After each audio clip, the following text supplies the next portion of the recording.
Monsieur Maxime Vivas, bonjour et merci d'avoir accepté l'invitation de l'immersive.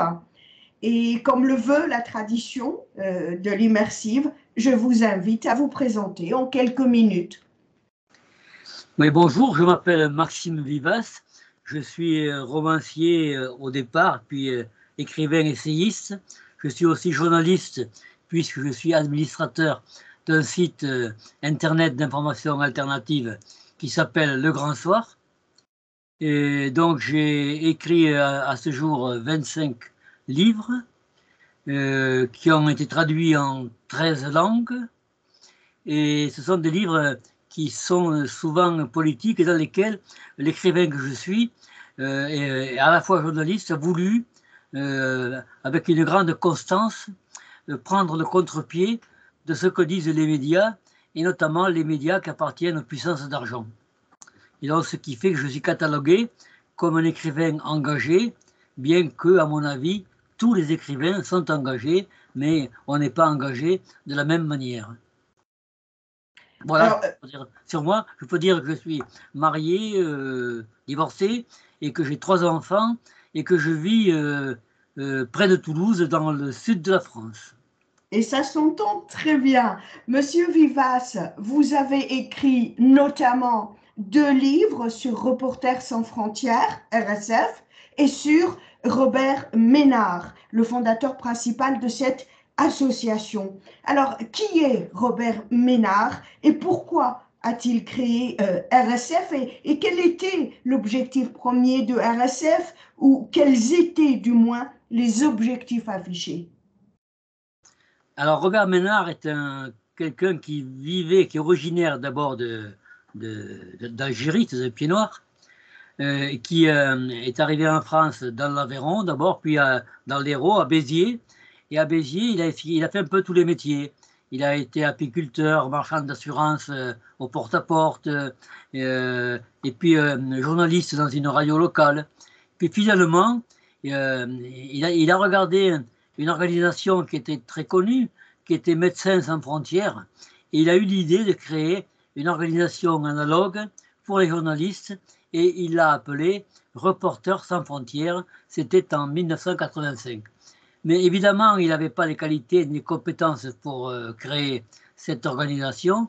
Il a donc fait appel à Ronnie Broman, qui était le président de Médecins sans frontières, et à un journaliste qui s'appelle Jean-Claude Guillebeau, et les deux l'ont épaulé pour créer Reporters sans frontières, qui au départ avait pour objectif de défendre les journalistes partout dans le monde. Mais très vite, l'objectif de Robert Ménard, qui s'est autoproclamé président de Reporters sans frontières, très vite l'objectif a dévié, et Ronnie Broman et Guillebeau l'ont quitté. À vrai dire, ils ont claqué la porte. Ils ont claqué la porte avec un certain mécontentement et en critiquant vivement Robert Ménard.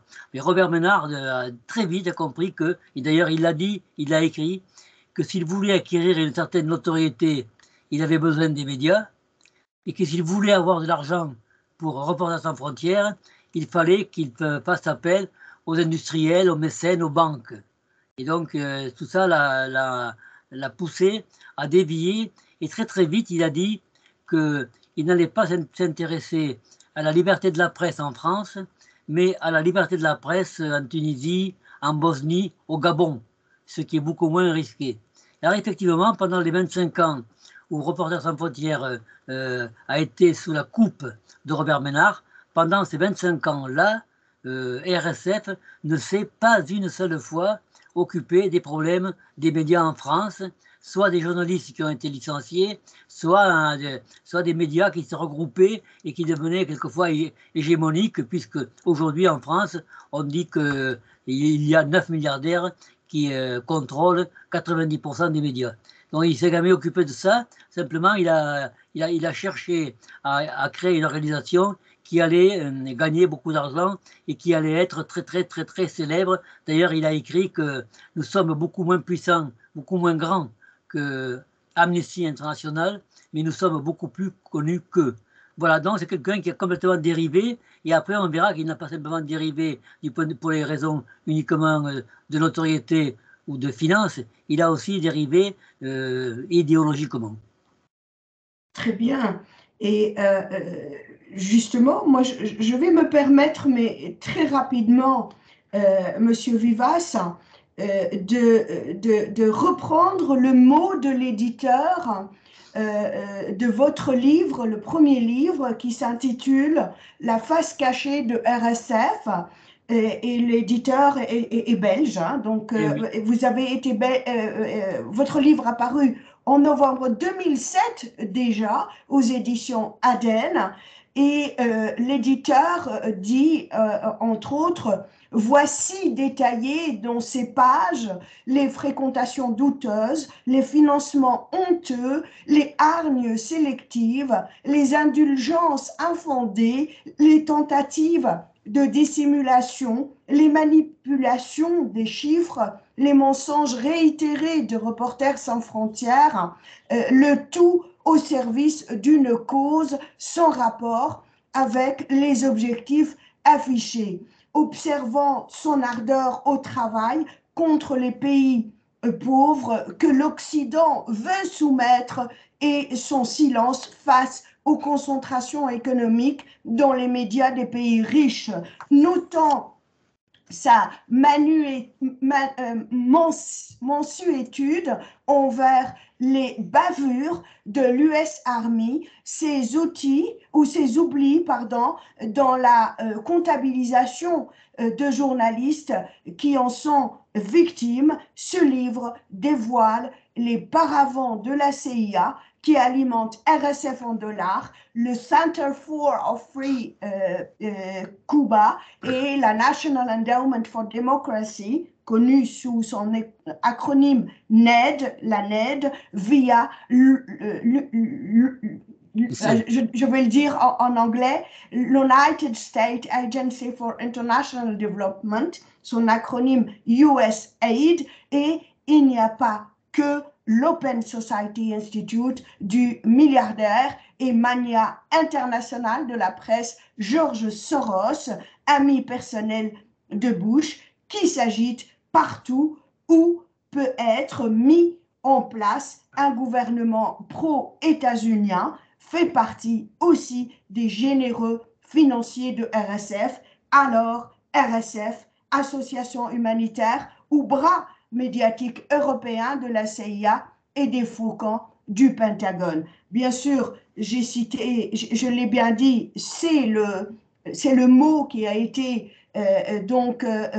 écrit et publié sur le dos de votre livre par l'éditeur lui-même. Je rappelle le titre et vous avez bien fait de le montrer. Vous pouvez le remontrer encore maintenant, s'il vous plaît. Donc, La face cachée de RSF par Maxime Vivas. Monsieur Maxime, je vous l'avais dit avant le début de cette immersive, que contrairement à d'autres plateformes francophones, l'immersive est suivie et on en est honoré et fier par beaucoup de francophones de par le monde, pas uniquement les Canadiens, les Belges, les Français, les Suisses et les Luxembourgeois, mais aussi et surtout les Algériens, les Tunisiens, les Marocains, les Ivoiriens, les Congolais, enfin toute l'Afrique francophone, et là où se trouve de par le monde un francophone. Et suite à ce résumé très succinct mais très bien fait par votre éditeur de votre livre, disons maintenant un mot sur comment RSF est devenu, entre guillemets, l'ONG la plus riche du monde. Alors, merci d'avoir lu cette quatrième de couverture de mon éditeur. Alors, vous l'avez dit, c'est un éditeur belge, c'était Aden Édition. Et pourquoi un éditeur belge? Parce que quand j'ai écrit ce livre, Robert Ménard était en France intouchable. Il était une sorte d'Indira Gandhi ou de Gandhi, de Gandhi, de Nelson Mandela, de Martin Luther King. C'était vraiment quelqu'un, ou même de Mère Teresa, si vous voulez, c'était quelqu'un à qui on ne touche pas. C'était Jean Moulin, voilà. On ne pouvait pas toucher à Robert Ménard, c'était impossible. Il était même invité à l'époque à la fête de l'humanité, alors qu'il était déjà financé par les officines écrans de la CIA. Donc c'était vraiment quelqu'un qui était au-dessus de tout soupçon. Et comme je vous disais que les médias en France sont contrôlés par les milliardaires, c'est vrai aussi pour l'édition. Ce sont les mêmes. Hein. Ceux qui contrôlent les journaux, les radios, les télévisions, contrôlent aussi l'édition. Il était donc à peu près impossible de faire éditer ce livre en France. Et à l'époque, moi, j'étais référent littéraire de l'organisation ATTAC. C'était une organisation, vous savez, pour la taxation des transactions financières spéculatives. Et ATTAC avait une grande renommée en France. Elle était très active, très notoire. Et elle avait d'ailleurs créé des organismes un peu partout, des succursales un peu partout dans le monde. Moi, j'étais référent littéraire d'ATTAC et je m'étais adressé à un éditeur, un gros éditeur français qui publiait en général les livres qui étaient écrits par les responsables ou les militants d'ATTAC. Je leur ai remis le manuscrit de mon livre La face cachée de Reporters sans frontières et ils n'ont pas voulu le publier. Ils m'ont même dit qu'en fait, une des raisons, c'est qu'on allait avoir un procès. Donc, ce livre-là, je n'ai pas pu le faire éditer en France. Et je l'ai fait éditer en Belgique. Voilà, donc je remercie les éditions Aden qui ont pris ce risque-là, dont finalement ça a été un risque qui leur a été profitable, puisque ce livre-là continue encore aujourd'hui à exister. On en parle encore. Il a été sélectionné il y a quelques années pour le prestigieux prix Lire la politique en France. C'est un prix qui est décerné par le président de l'Assemblée nationale. Donc c'est un prix politique. Alors, il n'a pas eu le prix, mais enfin, il a été au moins décerné. Et puis ce livre-là, je sais qu'il figure dans les bibliothèques des écoles de journalisme. Donc Aden Édition a bien fait de le publier, mais moi je regrette beaucoup de ne pas l'avoir fait en France. Et ça montre un peu aussi la liberté d'expression qu'on peut avoir dans notre pays. Et cela dit, après ce préambule un peu long, j'ai oublié votre question qui était... sur les financements. Comment RSF est-elle devenue, dit-on, l'ONG la plus riche du monde? Alors voilà, donc au départ, je vous disais que RSF avait pris pour optique, comme ligne politique, de ne pas critiquer les médias des pays riches. En fait. Quand je dis les médias français, en fait, ce sont les médias des pays riches, des pays atlantistes. Et donc, en ne critiquant pas ces médias, eh bien, il a réussi à avoir des subventions, mais nombreuses, très nombreuses. Alors, par exemple, beaucoup d'industriels et des grosses industries ont subventionné Reporters sans frontières régulièrement. Il y a aussi le Parlement français, en fait, le ministère français, deux ministères français qui ont subventionné et qui subventionnaient Reporters sans frontières de Robert Ménard. Il y avait aussi l'Union européenne qui subventionnait Reporters sans frontières. Et puis il y avait aussi, c'était moins important en somme, en montant, mais c'était, vous allez voir, c'était politiquement très important. Il y avait aussi, vous l'avez cité, enfin mon éditeur les a cités, des organismes dont le plus important est la NED, la National Endowment for Democracy, qui est en fait un paravent assez transparent de la CIA. Parce qu'à un moment donné, et c'est pas moi qui le dis, mais ce sont les fondateurs de la NED, à un moment donné, il était tout à fait inopportun et dangereux que la CIA subventionne directement des organismes ou des partis politiques ou des journalistes étrangers. Il fallait un paravent, sinon ça n'allait pas marcher. Donc ils ont créé la NED. Et ceux qui ont écrit les statuts de la NED et son premier président ont dit ce que je vous dis. Ils ont dit qu'il fallait absolument créer une sorte de paravent entre la CIA et ceux qui allaient recevoir les dollars. C'est eux qui l'ont dit. Le New York Times aussi a fait un article où il raconte ça. Donc c'est de notoriété publique. Et donc RSF a reçu de l'argent de la NED, et donc de l'argent des industriels, et de l'argent de l'Union européenne, et de l'argent de ministères français. C'est comme ça qu'ils ont reçu, et qu'ils se sont enrichis, d'autant plus qu'en fait, ils n'ont pas des dépenses énormes. Ils ont des locaux à Paris, mais ils n'ont pas un grand nombre de journalistes. Ils ne vont pas beaucoup sur le terrain faire des investigations. Souvent, ils travaillent à partir de dépêches d'agences et souvent à partir de renseignements qui leur sont donnés par les Américains. Et je pense notamment pendant la guerre d'Irak, ils ont essentiellement fait un travail de copie et de recopie des dépêches de l'US Army. Donc voilà, donc ils reçoivent beaucoup d'argent, ils ont peu de dépenses, et c'est comme ça qu'ils sont devenus extrêmement puissants. Et comme ils sont devenus puissants, ils sont devenus à la fois incontournables, eh bien, on les voyait dans les médias, les communiqués de Reporters sans frontières étaient publiés dans les médias, et tandis que mon livre, on en a un peu moins parlé, de moi, on a beaucoup moins parlé. Robert Ménard, en fait, m'a menacé 4 fois de me faire un procès. À 4 reprises, il a dit je fais un procès à Maxime Vivas. Il ne l'a pas fait parce que quand j'ai écrit ce livre-là, je savais les dangers qu'il y avait. Vous l'avez dit, j'allais me heurter à un mastodonte financier énorme et un mastodonte qui avait une notoriété et une aura extraordinaire en France. Donc c'était très risqué pour moi d'écrire ce livre. Et donc moi, j'étais un fétu de paille en face de ce bulldozer. Alors j'ai pris conseil auprès d'un professeur de droit de la fac de droit de Toulouse, qui était un ami, et qui m'a donné quelques conseils judicieux pour pouvoir écrire ce livre, faire toutes les révélations que j'ai faites, et qui sont importantes, et sans qu'un procès ne puisse m'être fait. En tout cas, sans que je puisse perdre un procès. Et c'est ce qui se passait. Il y a dans ce livre des choses qui sont terribles pour Reporters sans frontières. Notamment, je cite au dollar près et année par année l'argent qu'ils ont reçu d'officines écran de la CIA. Et puis, il y a des choses que je n'ai pas écrites, que je sais que je n'ai pas écrites parce que je n'avais pas la preuve formelle que j'aurais pu fournir devant un tribunal. Donc, il y a des choses que je sais, que je savais, et que je n'ai pas écrites. Mais il m'a semblé que ce que j'ai écrit était suffisant pour révéler en fait ce qu'était cette ONG, qu'en France, le public prend pour un super syndicat de journalistes. Les syndicats de journalistes français détestent Reporters sans frontières. C'est pas un syndicat, je vous le disais, puisqu'en fait, en 25 ans, ils n'ont pas défendu une seule fois un journaliste. Mais malheureusement, ils ont occupé la place. Et quand en France, on parle des problèmes de journalisme, on fait appel à RSF et non pas à un syndicat de journalistes. Personne ne sait comment s'appellent les syndicats de journalistes en France. Personne ne sait à quoi ressemble le président ou le secrétaire d'un syndicat de journalistes. Mais tout le monde connaît Robert Ménard, bien sûr.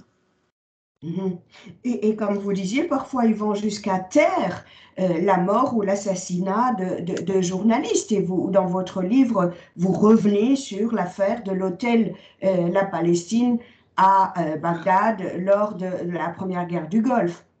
Ça a été un exemple que vous dites, et effectivement que je cite parmi d'autres. Cet exemple de l'assassinat du caméraman espagnol José Couso, est tragique parce qu'en fait, et en même temps très très révélateur. Parce que il y avait à Bagdad un hôtel qui s'appelait l'hôtel Palestine, qui était le lieu où logeaient tous les journalistes étrangers. Et cet endroit-là avait été signalé à l'armée américaine. Et tout le monde savait que c'était l'endroit où se trouvaient les journalistes.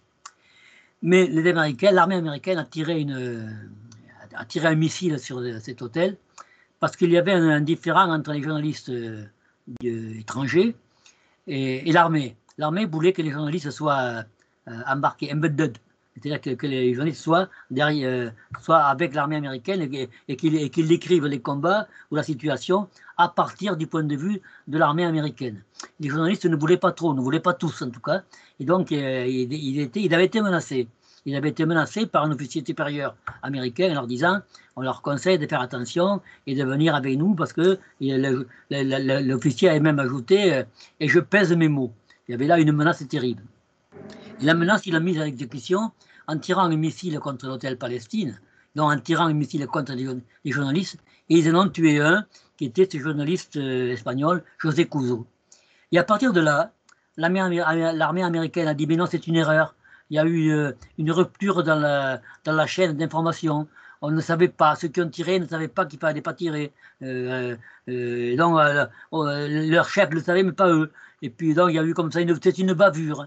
Et puis Robert Ménard, avec RSF, a repris cette fable-là en disant qu'effectivement, c'était une erreur, une fable. Mais l'affaire ne s'arrête pas là parce que la justice espagnole a porté plainte contre cet acte délibéré d'un crime de guerre. Et là, Robert Ménard et RSF ont voulu continuer à se mêler de l'affaire et ils ont prétendu à un moment prendre la défense de rentrer, si vous voulez, dans le dossier, prendre une sorte de défense de Couzeau, tout en refusant d'admettre la responsabilité consciente de l'armée américaine. Et la manière dont RSF s'est mêlé de cette affaire-là pour soi-disant défendre la victime a été si détestable que la famille de Couzeau lui a demandé de sortir de ce dossier. Il a été expulsé de ce dossier par une des victimes.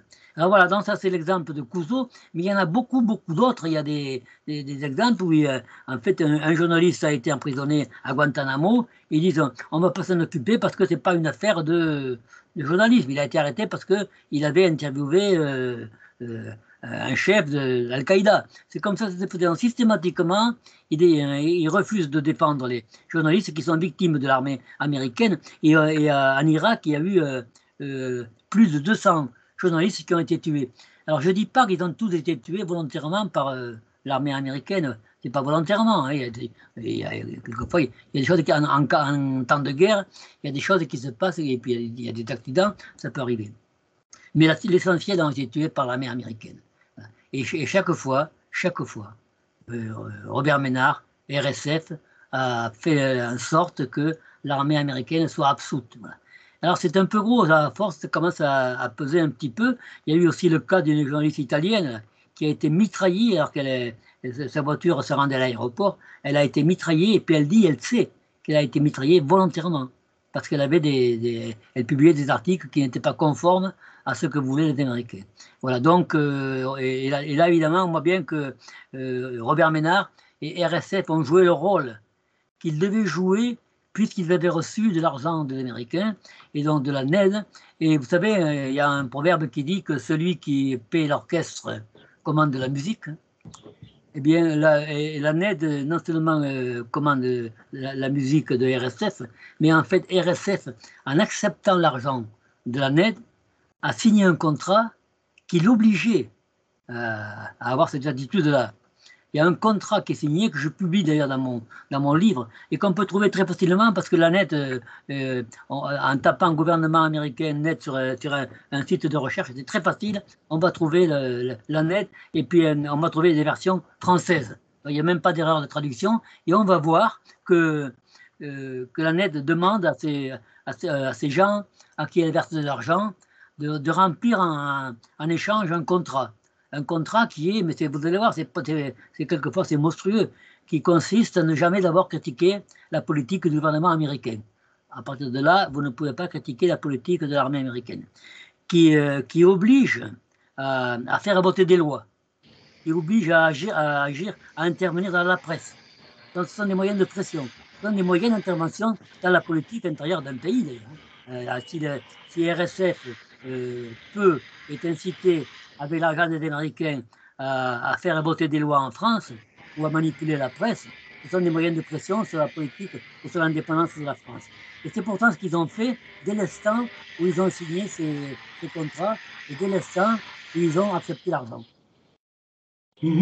Vous avez une idée sur les montants? Vous les avez publiés et puis c'est pas très difficile en fait, oui. J'allais dire, parce qu'il fallait le faire, investiguer pour connaître l'origine des financements de RSF par rapport à la NED, hein, Endowment for, National Endowment for Democracy. Ce fonds américain lui-même publiait la liste des bénéficiaires, n'est-ce pas? C'est ça. Alors, moi, mon ami, le juriste toulousain qui m'avait conseillé pour que je n'aie pas un procès m'avait dit Reporters sans frontières est une loi, est une organisation déclarée d'utilité publique et la loi lui fait obligation de publier son budget. Or, RSF ne le faisait pas. Ils avaient sur Internet, sur leur page Internet, sur leur site, chaque année, ils publiaient une sorte de budget grossier avec quelques fromages, là, et où on ne voyait pas tout, on ne voyait pas les détails. Et donc, ils étaient un peu en dehors de la loi. Et moi, je les ai contactés par mail. J'aurais pu le faire par lettre recommandée, mais j'ai voulu ne pas être agressif d'emblée. je leur ai demandé, je leur ai rappelé les termes de la loi, et je leur ai posé une quinzaine de questions auxquelles je leur demandais de me répondre. Et très vite, ça m'a un peu surpris, ce n'est pas Robert Ménard qui m'a répondu, mais c'est son adjoint, qui était son second, qui s'appelle Jean-François Julliard, qui lui a succédé par ensuite, et qui maintenant est président de Greenpeace. Et c'est lui qui m'a répondu. Il a répondu à peu près à toutes les questions, pas tout à fait, mais bon, je n'ai pas voulu engager des procédures pour les quelques questions auxquelles je n'avais pas la réponse. Et puis j'avais déjà assez de réponses. Et donc c'est eux qui m'ont donné au dollar près, année par année, l'argent qu'ils avaient reçu de la NED et d'autres aussi. Donc, du syndicat, non pas du syndicat, du Center for Free Cuba, CFC, ça c'est une organisation, Center Free Cuba, qui a pour objectif objectif unique de renverser le gouvernement cubain. C'est assez grossier d'ailleurs, c'est monstrueux. D'ailleurs, à une époque, RSF avait axé le gros de son activité contre Cuba. Et ensuite, ils ont un peu évolué contre le Venezuela. Maintenant, c'est contre la Chine. Mais à l'époque, c'était Cuba, leur cible, parce que la cible était vraiment l'objectif premier des Américains qui voulaient absolument faire disparaître cette verrue communiste au large de leur côte, au large de Miami. Et donc, il fallait absolument faire renverser Cuba. Et les Américains croyaient que c'était possible. Et Reporters sans frontières a fait des efforts considérable pour cela. D'ailleurs, dans mon livre, je raconte comment Robert Ménard est allé personnellement à La Havane pour recruter un journaliste dissident. Personnellement, il est allé là-bas, il l'a couvert d'argent, alors que le salaire moyen de l'ouvrier était de 20 euros à Cuba, 50 euros pour un ministre. Le journaliste qu'il avait recruté là-bas a reçu quelquefois jusqu'à 10 000 euros. Donc c'était des sommes énormes. Et donc Robert Ménard est allé personnellement là-bas parce que c'était un objectif des États-Unis. Il fallait faire tomber Cuba. Donc les sommes, oui, les sommes, je les donne. Alors depuis, je pense qu'il y en a d'autres, mais il se trouve que depuis que Robert Ménard a été remplacé, son remplaçant actuel, Deloire, il s'appelle, ne publie plus le détail. Donc, en fait, ils sont beaucoup plus flous qu'ils l'étaient au temps de Robert Ménard. Il faudrait mener une action là-dessus. Moi, je crois que depuis 2016, j'ai fait beaucoup de choses sur Robert Ménard. J'ai écrit 2 livres, j'ai écrit des dizaines d'articles.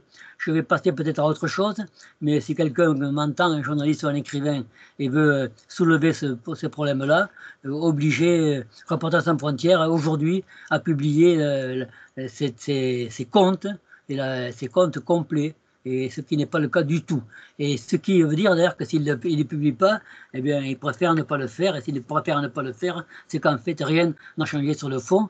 Et quand on voit les orientations politiques de RSF aujourd'hui, on s'aperçoit que c'est vraiment dans la lignée de ce qu'était RSF créé par Robert Ménard, c'est-à-dire une organisation qui travaille non pas pour la liberté de la presse, mais pour les Américains.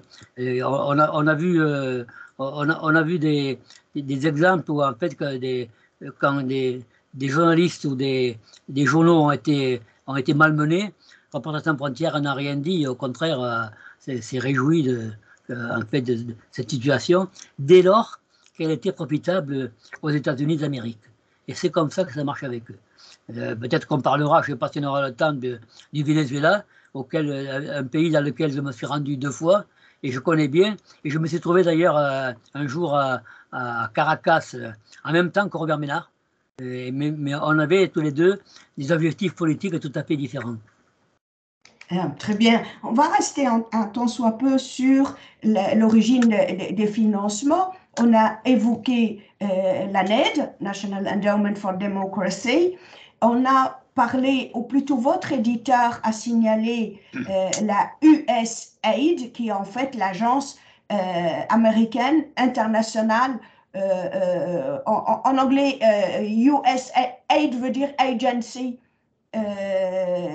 International Agency for Development,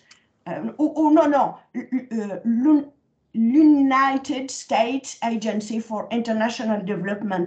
Est-ce qu'elle est-ce que cette agence américaine pour le développement international faisait comme l'ANED à l'époque, elle publiait et la liste des bénéficiaires et les montants alloués à ces mêmes bénéficiaires. Et j'ajoute aussi une autre question par rapport à un autre donateur, un gros donateur à RSF, qui est l'Open Society Institute, qui appartient aux milliards ou aux multimilliardaires et magnat international de la presse, George Soros, qui, un secret pour personne, était un ami de la famille Bush.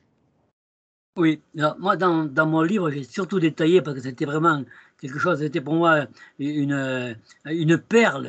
J'ai surtout publié les sommes reçues par reçues de la NED. C'était voilà, et dès l'instant où la démonstration était faite que la NED était une succursale, un paravent de la CIA, ça suffisait pour moi pour prouver les liens étroits qu'il y avait entre Robert Ménard et puis les Américains, entre RSF et l'Amérique, et donc pour rendre suspect en gros cette organisation qui en fait n'est pas une vraie ONG. Et donc j'avais là j'avais un truc qui était très détaillé, c'était ça, c'était l'argent de la NED. J'ai été un peu moins précis sur l'USAID, parce que en fait c'est un peu la même chose. Ils travaillent ensemble avec la NED, ils sont intimement mêlés. Et quand on regarde leurs sponsors qui les commandent aux États-Unis, on s'aperçoit très vite qu'on remonte au sein du gouvernement américain.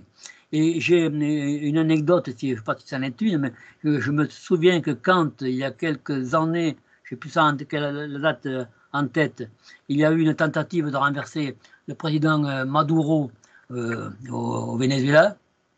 Il y a eu, à partir de la Colombie, il y a eu toute une campagne qui visait à envoyer des provisions au Venezuela parce que les Vénézuéliens mouraient de faim.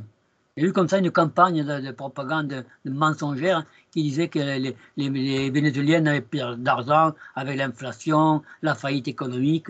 Et donc, des organisations internationales ont voulu faire envoyer au Venezuela des vivres par camion entier, des camions de vivres. Alors évidemment, les Vénézuéliens, Maduro a dit non, ils ne rentreront pas chez nous. Ils avaient très bien compris ce que c'était des chevaux de Troie. Et je me souviens très bien que les camions ont été bloqués à la frontière, ils n'ont pas pu rentrer. Et je me souviens très bien que dans les camions, on voyait des grandes palettes là, de vivres avec des cartons qui étaient emballés. Et sur les cartons, il y avait marqué quoi? USAID. Voilà. En fait, c'était vraiment la CIA qui rentrait au Venezuela, ou qui aurait voulu rentrer au Venezuela.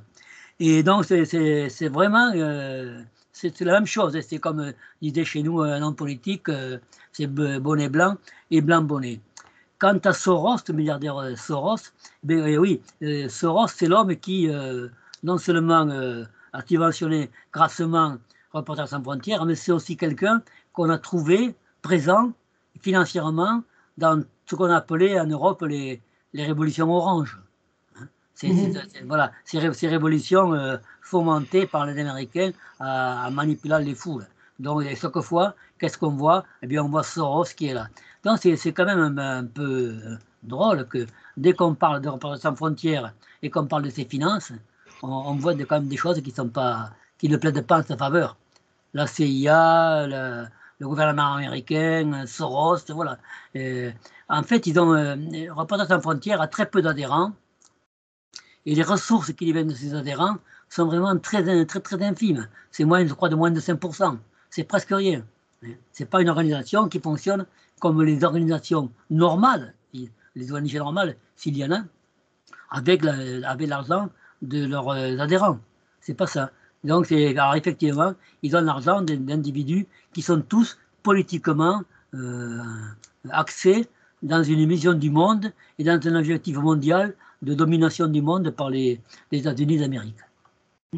Et vous saviez, hein, Monsieur Vivas, que l'Agence internationale pour le développement, l'Agence américaine pour le développement international avait son pendant ou son équivalent en Europe depuis toujours et qui dépend de l'Union européenne, qui s'appelle Europe Aid ou alors EU Aid, et aussi the National Endowment for Democracy a toujours son équivalent. Ah oui. D'ailleurs, le siège est à Bruxelles, de EED, European Endowment for Democracy.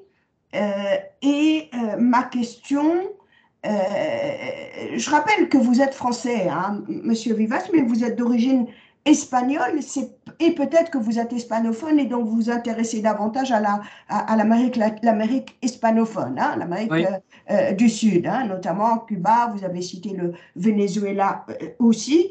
Il y a quelqu'un en Afrique du Nord qui vous a emboîté le pas, qui s'appelle Monsieur Ahmed Ben Saada.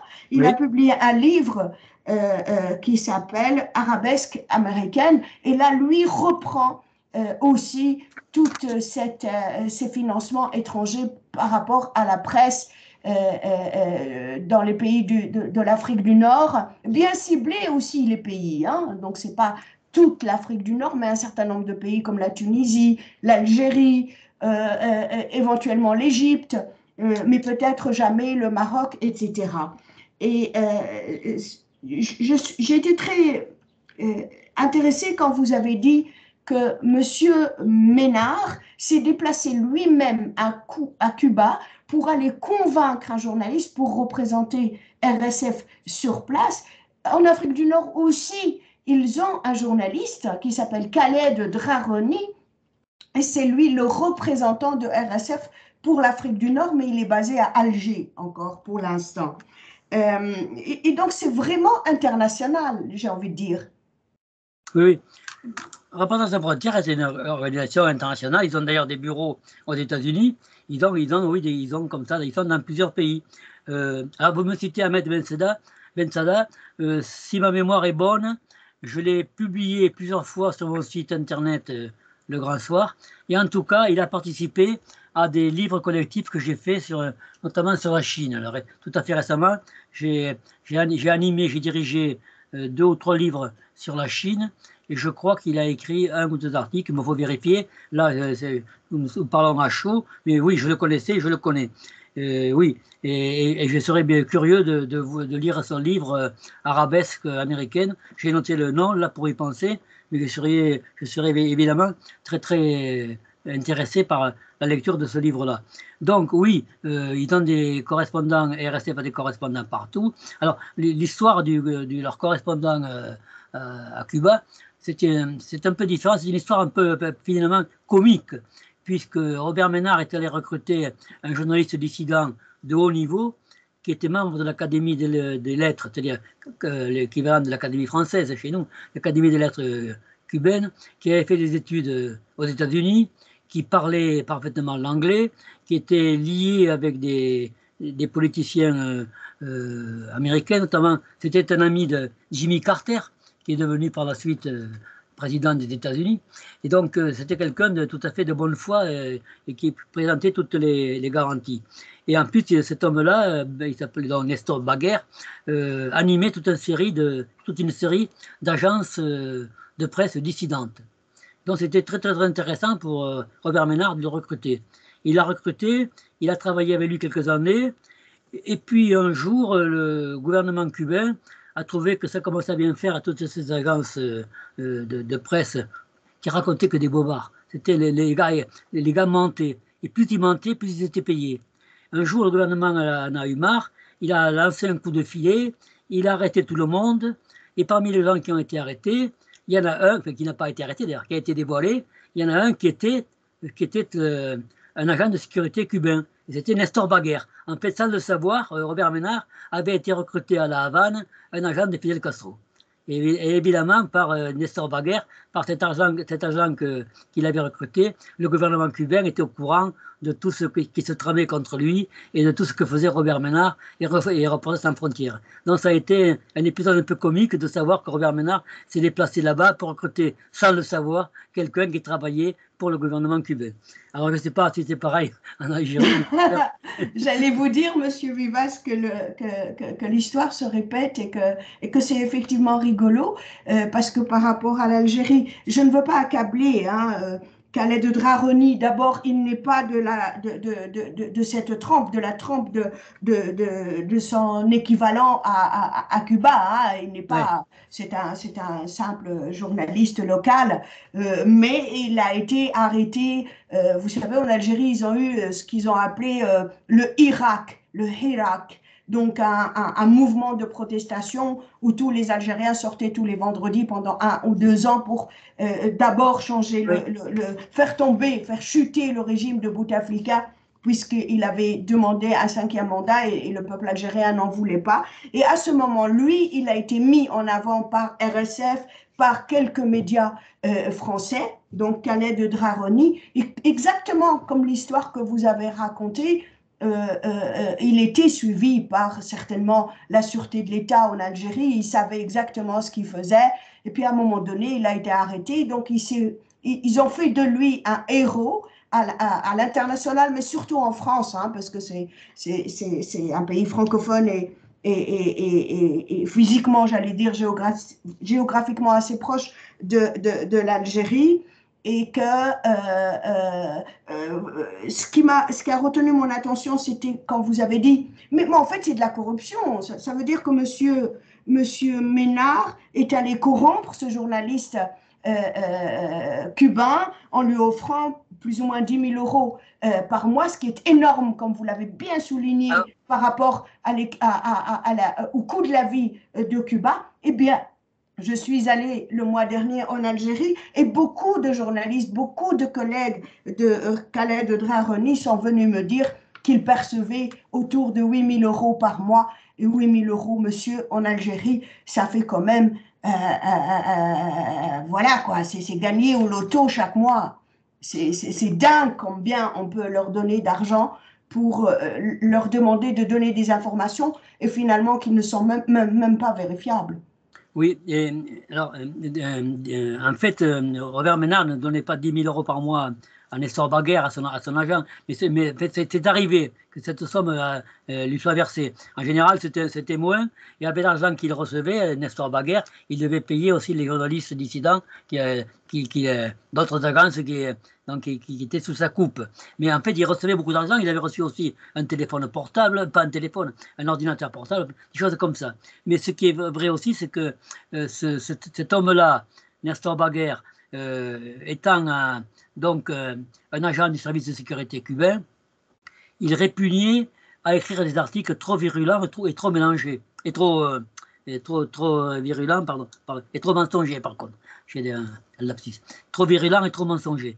Il répugnait à faire ça, et donc quelquefois on lui reprochait, et notamment les Américains. Les Américains de l'ambassade, enfin c'est pas une ambassade, mais du comité une sorte d'ersatz d'ambassade qui était dans des bâtiments suisses à La Havane. Donc les Américains qui étaient là, qui recevaient régulièrement ces journalistes qui étaient censés être leurs amis, lui reprochaient de ne pas être assez virulent et assez insultant envers Castro. Monsieur Baguer, pourquoi vous dites pas le dictateur, pourquoi vous dites pas, etc. Et l'autre disait non, mais moi je suis membre de l'Académie de la langue, je ne peux pas parler comme ça. Et en France, Robert Ménard trouvait aussi que les articles qui arrivaient de Cuba manquaient de virulence. Voilà. Alors, il les prenait aussi parce qu'en fait, c'était des articles qui venaient de l'intérieur et parce que les articles des dissidents qui étaient basés à Miami perdaient un peu de crédibilité. Donc, c'était bien d'avoir quelqu'un sur place. Mais cet homme-là n'était pas assez virulent. Et d'ailleurs, RSF s'en est séparé avant que le gouvernement cubain lance son coup de filet et révèle qui était cet homme-là.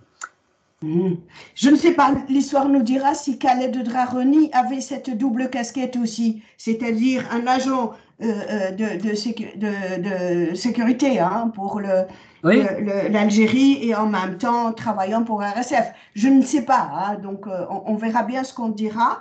J'ai envie de revenir sur les 2 premiers cofondateurs de RSF, hein, qui avait rejoint au départ Monsieur Ménard, Robert Ménard. Vous les avez cités. Ils ont un point commun. Et dites-moi si je me trompe. Ronnie Broman, oui. qui était médecin à l'origine.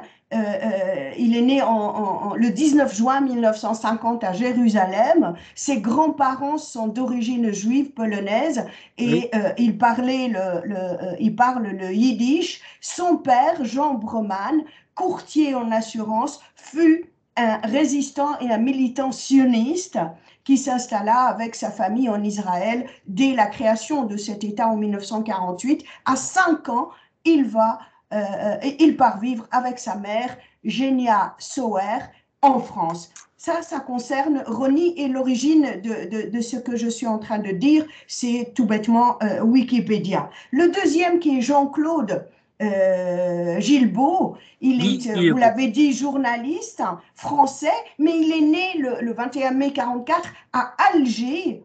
Et il est le fils du général Georges Guilbeault. Et Georges Guilbeault, qui est décédé en 73, en 73, s'était illustré notamment lors de la Première Guerre mondiale, puis lors de la Seconde Guerre mondiale, alors qu'il commandait le 4e régiment de tirailleurs tunisiens. Et lorsque Jean-Claude Guilbeault est né en 1944 à Alger, son père était colonel et sa mère une pied-noire de Constantine.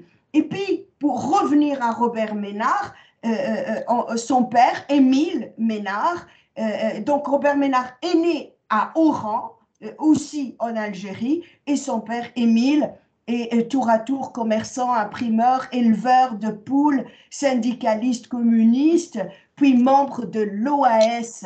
L'OAS, et vous savez combien cette organisation, l'OAS qui veut dire Organisation de l'armée secrète, cette organisation a fait des dégâts à la fin de la guerre de libération en Algérie. Surtout, elle est connue par le sigle OAS, et qui est donc une organisation terroriste clandestine française proche de l'extrême droite, et qui a été créée le 11 février 1961 pour la défense de la présence française en Algérie par tous les moyens, y compris le terrorisme à grande échelle. Voilà ce qui était le père de Ménard. Et quoi, c'était le club des Français d'Algérie, pieds noirs, juifs notamment, etc. Ça veut dire ce que ça veut dire, RSF, alors?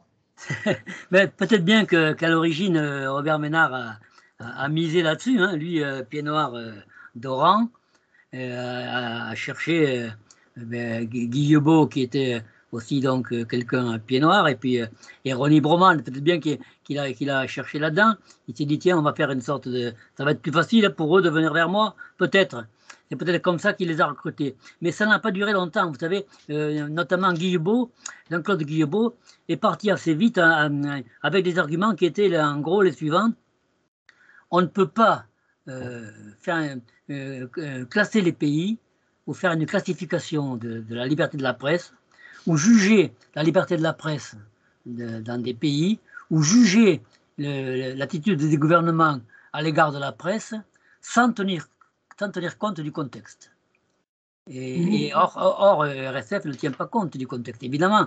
Si vous voulez, pour donner un exemple, pour illustrer, si vous prenez un pays comme la France, qui est un pays riche, puissant, avec des frontières sûres et reconnues, une armée forte et la bombe atomique, on ne peut pas considérer que son système démocratique, son système d'expression puisse être comparé à celui d'un pays qui a un poids à la guerre civile, ou avec des ennemis à ses frontières, ou subissant une agression extérieure. On ne peut pas les comparer. Vous savez, on ne peut pas, par exemple, ça va paraître ridicule, on ne peut pas organiser une épreuve de Jeux Olympiques à laquelle participeraient des champions de 20 ans, des femmes, des enfants, des vieillards et des paraplégiques. C'est pas bon, parce qu'on sait bien qui va gagner. Donc il faut faire dans ce cas-là des compétitions par catégorie. Et d'ailleurs, c'est ce qu'on fait. Il y a des catégories hommes, femmes, puis il y a des jeux aussi pour les tétraplégiques. Donc on fait ça, mais en matière d'attribution du diplôme de liberté de la presse, Reporters sans frontières ne fait pas. Et ça avait beaucoup agacé Guillebaud, qui avait trouvé que ce n'était pas juste. Et il trouvait surtout aussi que, en fait, RSF s'acharnait sur certains pays, ce que moi je crois et ce que j'ai constaté, s'acharner sur certains pays de manière privilégiée et pas sur d'autres. Vous savez, si on veut considérer que le nombre de pays qui ne sont pas conformes à notre conception de la liberté de la presse ou de la démocratie, mais dans le monde, on va en trouver 150. Hein. Il n'y a pas que Cuba, le Venezuela, la Chine, la Russie et l'Iran. Ou l'Algérie, on va en trouver 150. Donc, et là, si on en trouve quelques-uns et pas les autres, vous savez ce que disait Jean-Paul Sartre? Jean-Paul Sartre disait, dans son livre Qu'est-ce que la littérature? Il disait, le silence est un moment du langage. De sorte que quand tu me parles de ça et pas de ça, je peux te demander pourquoi tu me parles de ça et pas de ça. Le silence est un moment du langage. Donc, RSF était silencieux sur tout un tas de pays et pas sur d'autres qui étaient effectivement sa cible privilégiée. Et c'est ça que Guillebaud n'a pas accepté. Voilà. Donc, moi, je considère Guillebaud comme un journaliste honnête. Il n'est pas de mon obédience politique, mais c'est quelqu'un qui a une morale. Et il y en a parmi les journalistes. Et quant à Ronnie Broman, lui, il est parti, il a eu des mots virulents. Hein. En disant que Robert Ménard se conduisait comme un petit dictateur domestique. Dictateur, il a dit ça. Donc voilà, les deux sont partis parce qu'ils ne voulaient plus participer à ce genre de choses-là. Et tout le monde n'a pas eu cette probité. Et par exemple, en France, je ne sais pas si en Belgique on écoute France Inter, mais en France, on a un chroniqueur matinal qui s'appelle Pierre Aski. Pierre Aski, il est président de Reporters sans frontières. Ça ne la dérange pas de faire tous les matins une leçon de géopolitique et de morale et de démocratie en étant président de Reporters sans frontières. Vous savez, moi, je ne sais pas, on va arriver à la fin de cette émission, mais en 2008, quand ont eu lieu les Jeux olympiques de Pékin, il y a eu une campagne terrible contre ces Jeux, et notamment qui a été menée par Robert Ménard et par Reporters sans frontières. Ça a été une campagne terrible, terrible. Et d'ailleurs, qui a créé un incident entre la France et la Chine. Et notamment, au moment où la flamme olympique est passée à Paris, le circuit de la flamme olympique a dû être interrompu, tellement il y avait des agressions contre les porteurs de la flamme. Ce qui a créé vraiment un problème sérieux entre la France et la Chine. Et bien, au même moment alors c'était au nom de la liberté au Tibet. À l'époque, le Tibet était très à la mode. C'est passé maintenant c'est le Xinjiang, mais c'était le Tibet. Et donc, il y avait des campagnes Free Tibet. Et Robert Ménard était en tête de cette campagne-là. D'autant plus que les Américains croyaient encore au pouvoir, et grâce au Dalai Lama, croyaient pouvoir séparer le Tibet de la Chine et faire un pays indépendant. Ce qui aurait été très intéressant si le Tibet était indépendant, étant donné que le Tibet, c'est le toit du monde, on aurait eu des missiles américains sur le toit de la Chine. Enfin bref, donc il y avait une campagne forcenée contre la Chine à partir du Tibet, et donc il se servait de la préparation des Jeux olympiques de Pékin. En même temps qu'il faisait ça, en même temps qu'il se battait avec cette virulence pour la liberté, Robert Ménard avait envoyé à la Sorbonne, à l'université de la Sorbonne, un de ses correspondants, un de ses collaborateurs, qui était responsable du bureau Asie au sein de Reporters sans frontières. Il l'avait envoyé là-bas pour que des universitaires qui avaient fait un débat, pas un débat, qui avaient fait un document, une recherche sur les ONG, retirent de leur recherche mon nom et le nom de mes travaux. Ils avaient essayé de faire en sorte que les universitaires me censurent, et en même temps, ils se battaient pour la liberté de la presse au Tibet. Voilà. Donc, moi, j'ai su ça ce sont les universitaires qui me l'ont dit. C'est comme ça que je l'ai appris. Mais c'est quand même un peu curieux, puis que Robert Ménard soit capable de mener des actions virulentes pour que les bouches s'ouvrent au Tibet et pour qu'elles se ferment à Paris. Vous êtes en train de me dire que RSF est clairement le bras médiatique français du Pentagone. Monsieur Vivas, est-ce que les pays étrangers, des pays souverains, sont obligés d'accepter une représentation de RSF dans leur capitale? Pas du tout. Il y a des pays qui refusent, qui refusent en général les ONG. Parce que bon, moi je parle de RSF, mais il n'y a pas que RSF, on pourra en citer d'autres, mais bon, je n'ai pas étudié là-dessus, j'espère que d'autres le feront, mais très souvent les ONG, en tout cas un certain nombre de fois, les ONG sont des chevaux de Troie d'organisations qui n'ont rien d'humanitaire. Alors c'est triste de dire ça parce que ça va jeter un petit peu la suspicion sur toutes les ONG, et c'est dommage parce qu'il y a effectivement il y a des ONG qui ont des buts vraiment humanitaires et qui sont animés par des gens qui sont de bonne foi. Mais un certain nombre d'ONG sont effectivement manipulés, et ça, et alors, parmi celles qu'on a pu dévoiler, que j'ai pu dévoiler, il y a effectivement Reporters sans frontières. Et pour dire encore un mot par rapport à l'Afrique du Nord, vous avez cité d'emblée, hein, tout à l'heure au début, la Tunisie. Quel est votre spectre de lecture par rapport à ce qui se passe en ce moment, surtout cet acharnement justement du monde occidental par rapport à ce petit pays? Alors, c'est un acharnement qui est enfin, vous savez, il y a une logique. Il y a une logique.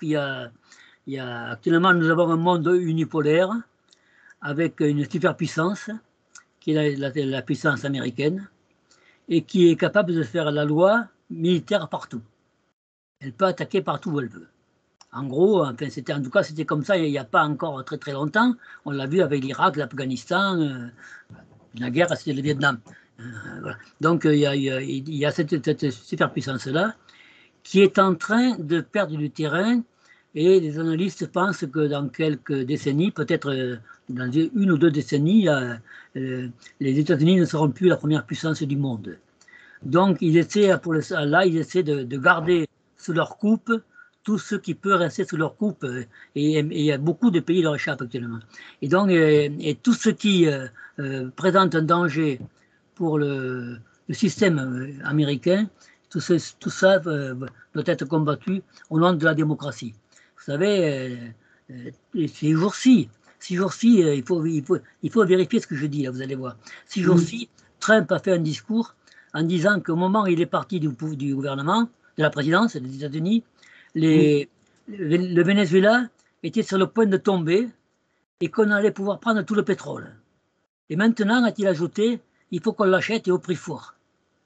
Et vous vous rappelez que le combat des États-Unis contre le Venezuela, c'était un combat pour la démocratie. Parce que Chavez était un dictateur. Parce que Maduro est un dictateur. C'est ce qu'on nous a vendu. C'est ce qu'on nous a dit. Et Trump, maintenant, avec une sorte de naïveté, dit, mais non, ce qu'on voulait, c'était le pétrole, et puis on a failli l'avoir. Et on a failli avoir bon marché. Et maintenant, il faut qu'on le paye.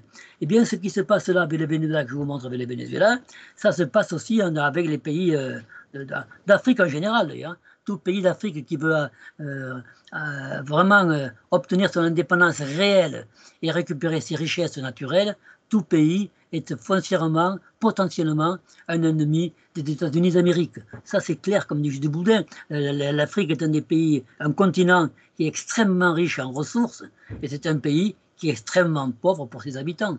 Et ça va durer jusqu'au jour où effectivement des pays ne vont pas dire, ben non, nous maintenant, on va récupérer nos richesses, on va devenir vraiment des pays indépendants, et on ne va pas dépendre ni des États-Unis et ni de la France. D'ailleurs, vous avez vu qu'en Afrique, la France recule beaucoup. Hein. Il y a des pays d'Afrique, moi je le regrette, il y a des pays d'Afrique qui sont des pays de culture et de langue française qui ne veulent plus de nous. Et donc, s'ils ne veulent plus de nous, ils auront quelqu'un d'autre. Hein. Ils ne vont pas rester seuls, hein. Ils vont prendre les... Et donc, les États-Unis sont effectivement très intéressés. Beaucoup se sont déjà tournés vers la Chine, hein, notamment. Alors voilà, ils se tournent vers la Chine. Alors, à mon avis, c'est le moindre mal, hein, parce qu'il vaut mieux qu'ils se tournent vers la Chine que vers les États-Unis. Les Chinois commercent avec ces pays-là et n'interviennent pas politiquement, ni militairement surtout. Ils n'interviennent pas militairement. Il n'y a pas 800 bases militaires chinoises à travers le monde. Il y a 800 bases militaires américaines, mais il y a les bases chinoises, il y en a une, je crois. C'est à Djibouti pour surveiller un passage un peu crucial pour le commerce. Mais sinon, effectivement, les Américains sont très actif dans ces pays-là pour en garder le contrôle. Et effectivement, dès l'instant où les Américains sont en lutte contre un pays, voire en guerre, la France est avec eux. La France, c'est le clone, c'est le petit chien, c'est le toutou. L'Union européenne aussi, d'ailleurs, des Américains. Les Américains commandent et nous, on suit. Ils commandent en Ukraine et nous, on suit. Voilà. Ils commandent dans leur propagande anti-chinoise forcenée. Les Chinois, si vous écoutez les médias, en Chine, il n'y a que des choses négatives qui se passent. Moi, je suis allé 4 fois en Chine. Je suis allé 2 fois en reportage, mais 4 fois en tout. Mais je vois un pays qui n'est pas celui qu'on nous décrit. Il faut faire attention parce que demain c'est avec la Chine qu'on va commercer. Avec la route de la soie qui arrive, là, on va commercer avec eux. Et si les États-Unis sont, ce que je crois, en perte de vitesse, eh bien, il serait bien qu'on ait quelques amis à travers le monde. Et je pense aussi, je vais peut-être choquer un certain nombre de gens qui vous écoutent, je pense aussi qu'il faut avoir une attitude différente envers la Russie. Je sais que l'affaire est compliquée. Je sais qu'il ne faut pas faire la guerre, il ne faut pas envahir un pays, je sais. Mais je sais aussi que les États-Unis ont tout fait pour qu'il y ait une guerre en Ukraine et que nous, on suit et on est en train de se faire un ennemi avec la Russie, alors que la Russie a été traditionnellement un ami de la France. On parlait français à la cour des tsars et que, je ne sais pas si vous vous rappelez, De Gaulle avait une formule, il disait « l'Europe de l'Atlantique à l'Oural ». C'est-à-dire que la Russie était considérée comme un pays d'Europe, un pays avec qui il fallait développer des liens européens amicaux. Et là, on est en train de jeter la Russie dans les bras de la Chine. Et vous me rappelez, Monsieur Vivas, ce qu'elle nous a dit sur cette même plateforme, l'historienne française Annie Lacroix-Rice, oui. Par rapport à la guerre, la Deuxième Guerre mondiale, elle avait dit que c'était la Russie qui a libéré la France. J'ai 2 autres dernières questions et je rappelle que Monsieur Vivas, je dois le dire, ça fait un peu plus d'un an que je vous recherchais alors que vous étiez à côté. On ne va pas faire qu'une seule immersive, mais j'espère vous réinviter pour justement parler de la Chine. C'est pourquoi j'aimerais pas qu'on s'étale beaucoup. Je sais que vous avez travaillé beaucoup sur la question des Ouïghours et vous avez beaucoup apporté. Et c'est très important que vous soyez francophone et c'est très important que vous passiez à l'immersive pour être suivi et écouté par nos amis francophones de par le monde. L'avant-dernière question, ça serait de vous dire, selon vous, qu'est-ce qu'il faut faire pour se prémunir de ces ONG, notamment RSF, qui cherchent à déstabiliser ces pays pauvres, ces pays qui ont choisi, comme vous avez dit, un autre destin, ces pays qui veulent se développer, qui veulent être de plus en plus souverains. Qu'est-ce qu'il faut faire? Alors, moi, je crois que d'abord, nous, ce qu'on peut faire ici, d'abord, c'est faire ce que j'ai fait, c'est dire quelles sont ces ONG après avoir enquêté. Hein. On ne va pas lancer comme ça les accusations floues sur l'ensemble des ONG, mais on peut enquêter. Moi, on m'avait demandé d'enquêter sur Greenpeace. Greenpeace, qui est une organisation apparemment aussi au-dessus de tout soupçon. Ce que je ne crois pas. Mais je n'ai pas enquêté dessus parce que je ne veux pas me spécialiser dans la dénonciation des ONG, dont je ne l'ai pas fait, et puis j'avais d'autres travaux en cours. Mais quand même, ce que je vois, c'est que le numéro 2 de Reporters sans frontières est devenu numéro 1 de Greenpeace. Alors, oui, c'est Jean-François Julia. Donc ça me rassure qu'à moitié. Bon, ça, je ne l'ai pas fait. Enfin, d'autres peut-être devraient le faire, hein, devraient enquêter et puis dire ce que sont ces ONG. Et quand ces ONG sont des chevaux de Troie, il faut le voir et le dire. Et quant au gouvernement, aux différents pays, ce qu'ils doivent faire, et que certains font d'ailleurs, c'est interdire l'entrée de ces ONG chez eux. Voilà. Je sais que Cuba ne supporte pas, n'accepte pas que des ONG sur son territoire qui vont distribuer de l'argent aux gens, faire des choses comme ça, et qui vont être là aussi, encore une fois, le ver dans le fruit. Je ne sais pas, en Chine, je sais qu'en Chine, malheureusement, il y a notamment l'ANED, à des programmes nombreux et actifs dans toutes les régions qui sont des régions sensibles. Notamment dans mon bouquin sur le Dalai Lama, je l'ai montré, l'ANET avait je crois une quinzaine, 16 programmes de distribution d'argent à des organisations tibétaines. C'est pas pour rien. Et actuellement, ils ont aussi des distributions d'argent à des organisations extrémistes ouïghours, celles qui sont pour une sorte d'islam radical et forcené, moi qui me fait peur, parce que j'ai été au Xinjiang et qui a une frontière commune avec l'Afghanistan, on en parlera, mais enfin j'ai vu au Xinjiang les jeunes filles, les femmes, la liberté qu'elles avaient d'agir, de se promener, de s'habiller, et puis de l'autre côté, les femmes sont encagées sous un voile noir. Et donc, c'est tout à fait différent. Et l'ANET donne de l'argent là aussi.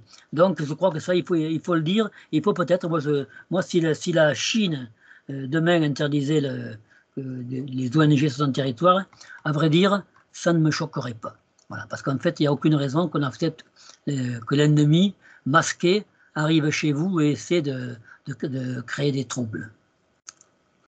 Et ma dernière question, ce n'est pas une, mais c'est de vous donner la parole pour conclure. Non, mais moi, pour conclure, je vous remercie de m'avoir invité. Je trouve que cette heure est passée assez vite. Je salue mes amis d'Afrique qui nous écoutent. Ce n'est pas souvent que j'ai l'occasion de parler avec eux. Oui, je suis aussi attentif à ce qui se passe dans ce continent. J'espère et je crois qu'en fait, vous savez, à une époque, un écrivain français, Pierre Lafitte, avait écrit un livre célèbre, Quand la Chine s'éveillera. Mais moi, j'espère qu'on pourra dire un jour, écrire un livre qui sera que l'Afrique s'est réveillée, parce qu'elle a tous les moyens à la fois en matière première et aussi les moyens intellectuels. Voilà, il ne faut pas négliger ça. Il y a tout ce qu'il faut en Afrique, y compris parmi je pense les ingénieurs, les écrivains, les hommes politiques nécessaires pour que ces pays-là conquièrent leur indépendance pleine et entière, et puis se développent et ensuite deviennent des pays dans lesquels la malédiction de l'Afrique sera un souvenir. Vous savez, moi quand j'étais jeune, on me disait que à 50 km autour de Pékin, on ne trouvait pas d'écorce aux arbres parce que les Chinois les mangeaient.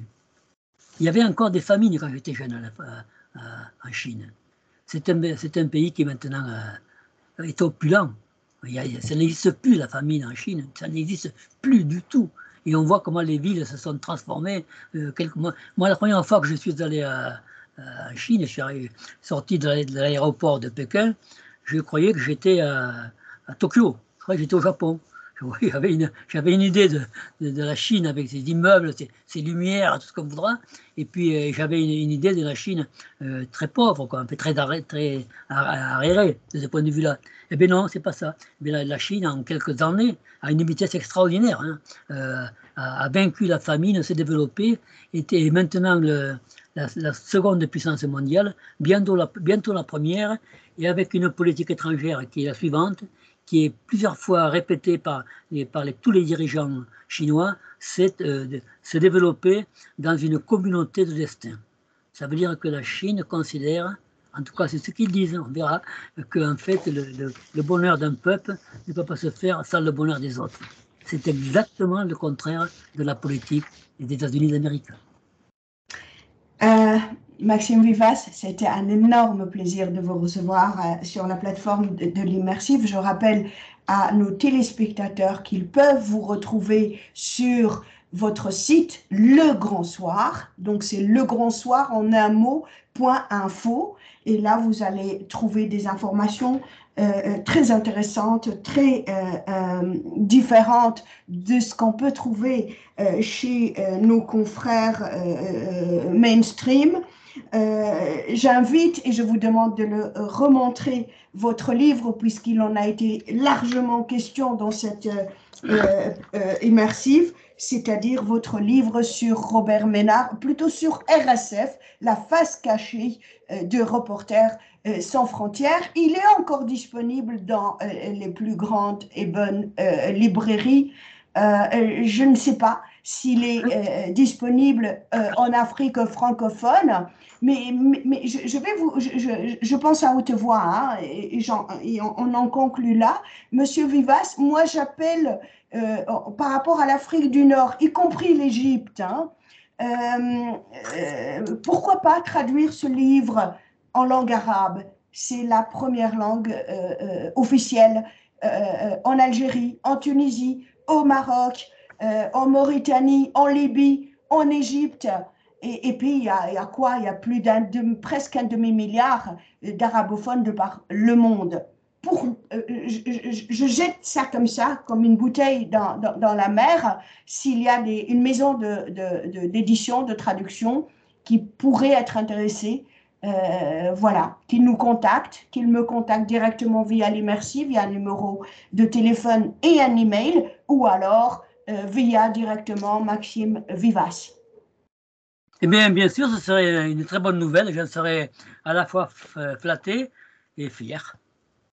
Ou carrément à travers notre ami Ahmed Ben Saada, hein, qui est d'ailleurs, oui, il est québécois, il est canadien, mais il est algérien d'origine. Oui. Il connaît certainement en Algérie, à Oran ou à Alger, des maisons, des maisons de traduction. Oui, de traduction. Oui. Ça serait vraiment très intéressant si une maison d'édition en Algérie prenne en charge la traduction en arabe, parce que c'est vraiment un livre qu'il faut lire et dont il faut connaître le contenu. Merci encore 1000 fois et à très vite, Monsieur Maxime Vivas. Merci. Au revoir. Au revoir.